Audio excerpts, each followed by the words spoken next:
Sağ ol bacım.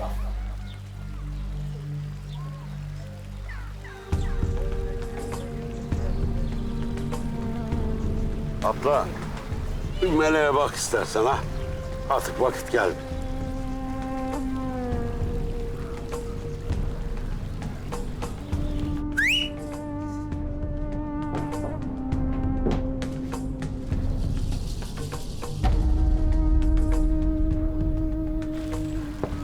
Melek. Kızım.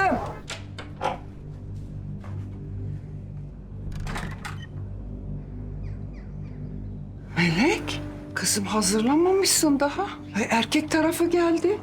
Baban iyisin artık Melek diye. Melek. İyi misin sen kızım? İyiyim ben. Heyecan yaptım hala. Evet, şey... Şimdi giyiniyorum ben. Hadi acele et. Bekliyiz. Tamam.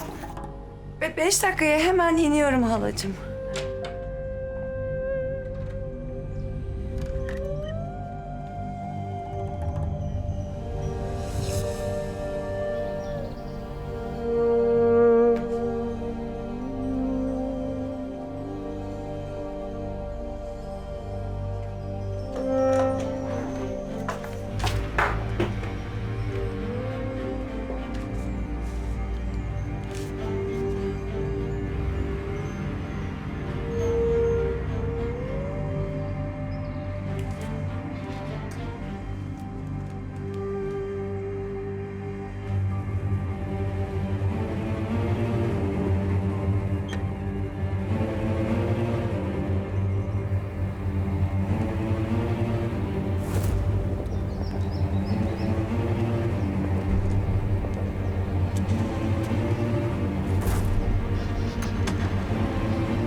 Sen beni ballı katmerim, ömrüm diye severdin. Ne yazık ki sana yaşattığım acının bedelini ödüyorum galiba. Hayat tekerrürden ibaretmiş. Ne ekiyorsak onu biçiyoruz. Bağışlanmayı istemeye hakkım yok biliyorum. Ama karşına çıkacak kadar nefesim olursa kalan ömrüm sana kefaretimdir. Bunu bilmeni çok isterdim.